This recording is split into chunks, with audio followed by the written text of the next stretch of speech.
예, 안녕하십니까. 나이스 신용평가 금융SF평가본부의 박종일 연구원입니다. 저는 오늘 마지막 세션으로 캐피탈업에 대한 내용을 말씀드리겠습니다. 오늘 말씀드릴 내용입니다. 캐피탈사의 최근 현황을 시작으로 해서요, 주요 실적 요인에 대한 내용과 전망 등을 말씀을 드리고, 그 다음에 저희가 캐피탈업 관련해서 어떤 부분을 주안점으로 두면서 신용평가 등에 반영을 해나가는지 이런 내용 등을 좀 말씀을 드리겠습니다. 첫 번째로 캐피탈사 최근 현황에 대한 내용을 짚어보겠습니다. 캐피탈사의 성장성에 대한 부분입니다. 보시는 그래프는 캐피탈사의 분기별 자산 성장률을 보여주는 내용인데요. 캐피탈사가 2022년 상반기까지는 보시다시피 연평균 자산 성장률이 10%를 상회하면서 견조한 성장을 해왔었습니다.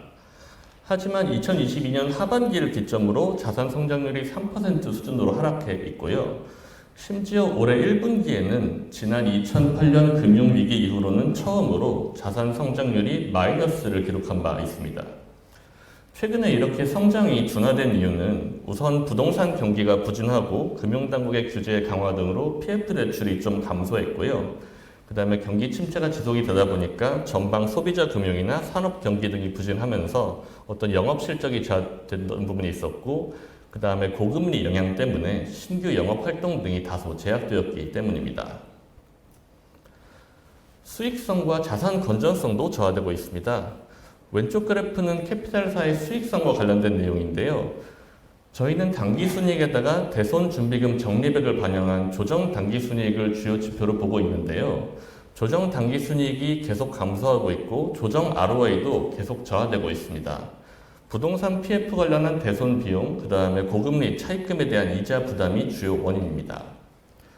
오른쪽 그래프는 건전성과 관련된 내용입니다. 보시다시피 건전성 지표들도 계속 저하가 되고 있고요. 어떤 PF 대출의 영향도 있지만 경기가 좀 둔화되다 보니까 어떤 차주들의 상환 능력이 저하되면서 기타 여신성 자산들도 건전성이 저하되었습니다. 즉 캐피탈사의 최근 현황을 종합해서 말씀드리면 캐피탈사는 수익성과 성장성, 건전성이 모두 저하가 되었는데 그 배경에 이런 PF 대출과 경기 침체 영향, 그리고 고금리 이런 것 등이 함께 작용하였습니다. 다음으로는 앞서 말씀드렸던 주요 요인들 PF나 경기 그리고 금리 같은 것 등이 앞으로는 어떻게 캐피탈 업황에 작용하게 될지에 대해서 살펴보겠습니다. 부동산 PF에 대한 부분입니다. 부동산 PF는 최근 양적인 리스크는 좀 많이 줄어든 것으로 보여집니다. 왼쪽 그래프가 PF 대출 규모에 대한 내용인데요. 2022년 말 기준으로 PF 대출 규모가 27조 원 정도 됐는데 이제 올해 6월 말 기준으로는 20조 원으로 감소했고요. 자기자본 대비 비중도 95%에서 56%까지 하락했습니다.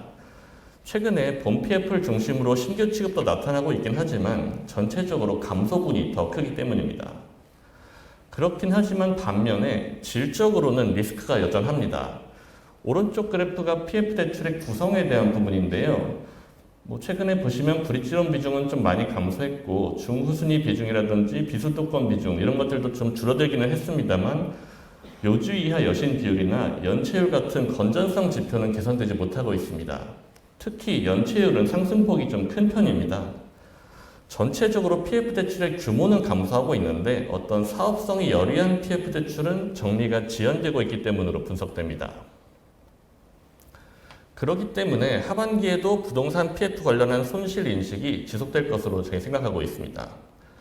왜냐하면 이제는 과거 대비 사업성이 더 여리한 사업장들을 정리하거나 재구조화해야 되기 때문에 그 과정에서의 손실 부담이 불가피할 것 같고요.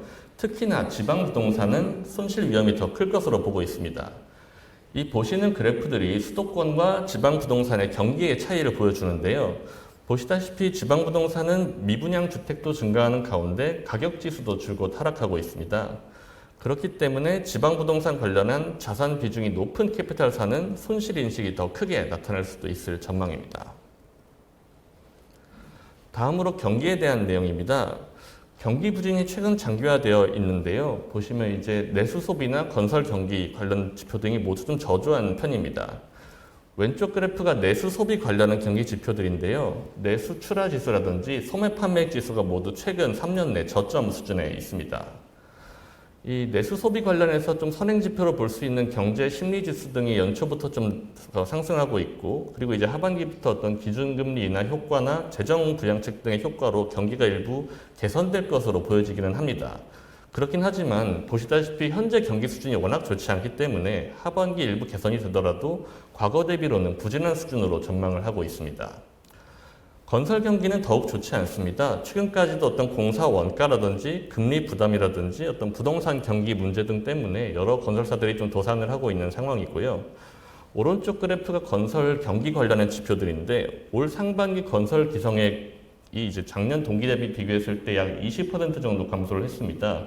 이러한 감소폭은 IMF라든지 금융위기 때보다 더 큰 심각한 수준입니다. 여기에 더해서 최근에 건설 쪽은 안전 문제 등도 불거지고 있기 때문에 이러한 점 등 고려했을 때 건설 경기가 단기 내 반등하기는 어려울 것으로 보고 있습니다. 금리에 대한 부분을 살펴보면 기준금리가 인하되고 있고 최근에 여전체 신용 스프레드가 회복이 되면서 조달금리가 하락하고 있는 추세입니다. 왼쪽 그래프가 신용등급별로 여전체 조달금리를 보여주는데요. 보시면 현재는 2022년 초 수준으로 조달금리가 낮아져 있습니다. 최근에 기준금리 인하 기조가 지속되고 있지만 어떤 가계부채 상황이라든지 어떤 부동산 인플레이션을 고려했을 때 추가적인 인하폭이 크지는 않을 것으로 보고 있기는 합니다. 그렇지만 어떤 캐피탈사의 여전체 발행 만기가 대부분 이제 1에서 3년 정도 되고 평균적으로 2년 전하고 현재의 조달금리 차이를 비교해 보면 현재 수준의 조달금리만으로도 차환을 통해서 이자 비용이 낮아질 수가 있거든요.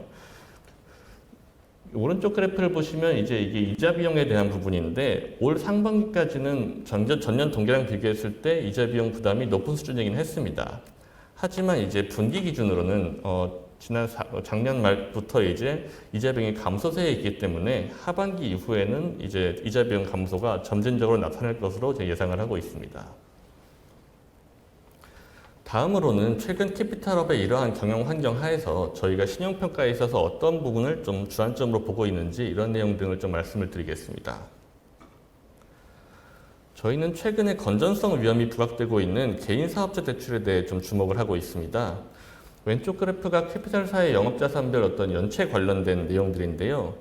물론 이 중에서 연체 규모가 가장 크고 연체율도 가장 높은 자산은 PF 대출이기는 합니다.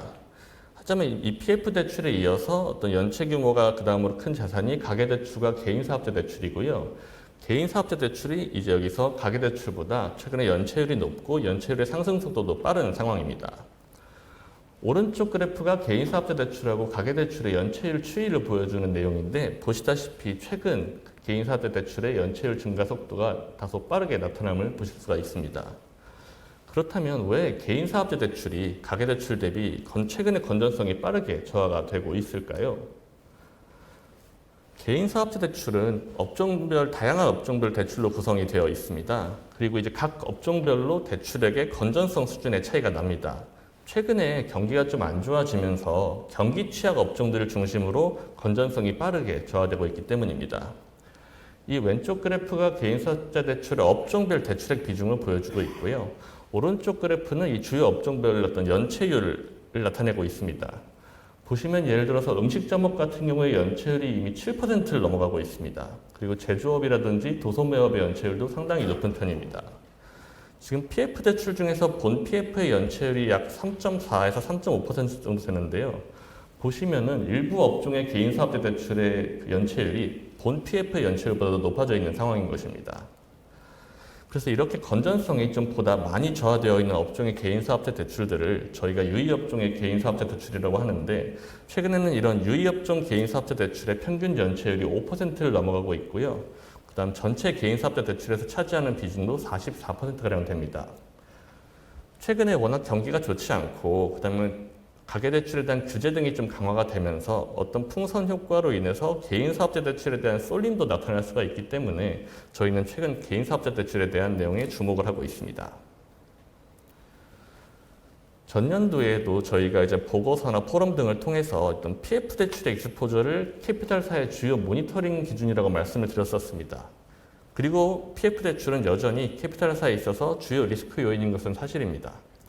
하지만 어떻게 보면 최근 PF 대출은 어떤 관리를 통해서 규모가 좀 유의미하게 감소하고 있는 상황인데 반면에 개인사업자 대출은 앞서 말씀드렸던 건전성 저하 우려 등이 커지고 있는 상황입니다. 이러한 점 등을 감안해서 저희는 이제 PF 대출뿐만 아니라 앞서 말씀드렸던 유의업종의 개인사업자 대출에 대한 익스포저도 모니터링 대상으로 하고 있습니다. 구체적으로는 PF 대출의 규모와 유의업종 개인사업자 대출 합계의 규모가 어떤 자기 자본을 상회하는 기업들을 1단계 주의 모니터링 대상으로 분류하고 있고요. 해당 평가 내용이 왼쪽 그래프와 같습니다. 그래서 총 4개 기업이 대상이 되고 있습니다.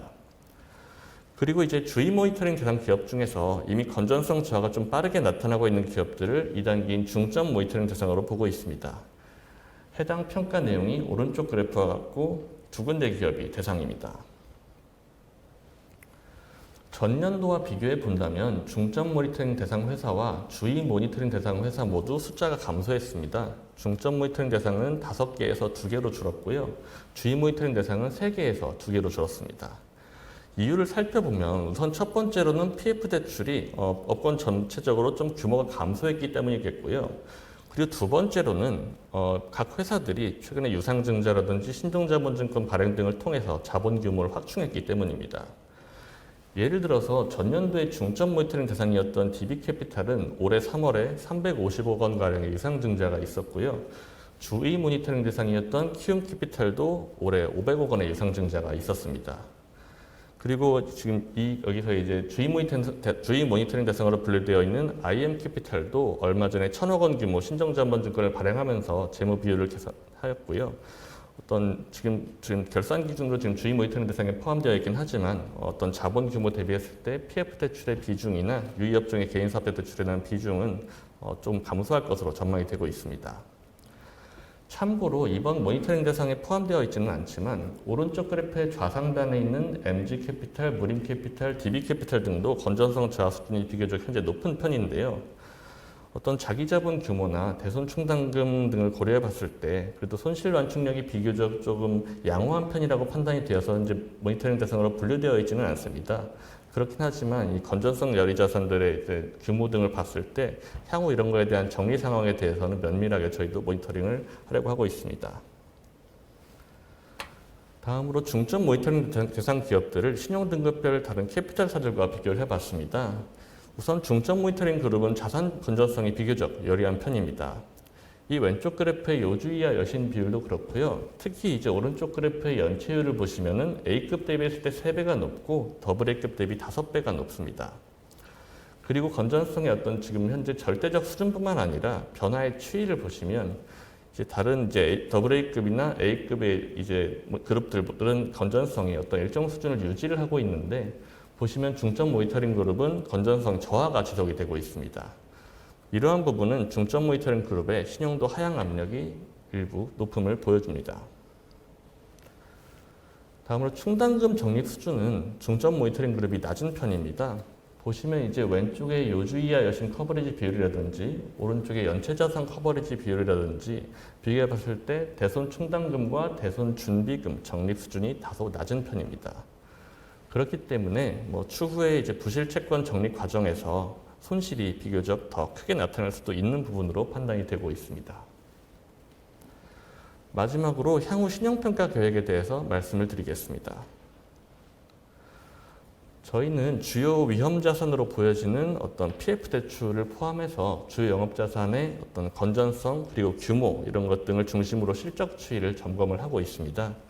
특히 이제 중점 모니터링 대상 기업들 같은 경우에는 이미 건전성 저하 자산의 비중이 높기 때문에 향후 이러한 자산들의 정리 과정에서 손실 부담이 어떻게 나타날지가 중요하겠습니다. 중점 모니터링 대상 중에서 메리츠 캐피탈의 경우에는 올 상반기에 홈플러스 대출 채권 관련한 이슈로 조정 단기 순이익이 적자 전환한 바 있었는데요. 그렇지만 담보가치나 LTV 등은 우수한 것으로 판단을 하고 있고 작년도에는 2천억 원, 그리고 올해에도 500억 원의 유상증자가 있었기 때문에 신용도 하향 압력은 다소 완화되어 있습니다. 그리고 한국투자캐피탈 같은 경우에는 최근에 자산 건전성은 저하되고 있지만 올해 상반기 수익성은 양호한 수준이었고요. 작년에도 유상증자가 600억 원, 신종자본증권을 1,500원 규모를 발행하면서 자본을 보강했던 바가 있었습니다. 물론 현재 신용등급에는 이러한 부분 등은 이미 반영이 되어 있기 때문에 향후 어떤 손실 부담 등이 나타난다면 신용등급의 하락 압력으로 작용을 하게 될 겁니다. 그렇지만 이제 현재 소속 계열들이 비교적 수익성이나 지원 능력 등이 우수한 편이고 어떤 추이를 보았을 때 손실 보전이나 자본 보강 등을 적극적으로 지원하고 있는 점 등이 어떤 신용 측면에서 조금 긍정적으로 반영이 되고 있는데요. 앞으로도 개별 회사의 실적 수준뿐만 아니라 계열로부터의 지원 능력이나 의지 등을 종합적으로 감안해서 저희는 신용 등급에 반영해 나갈 계획입니다.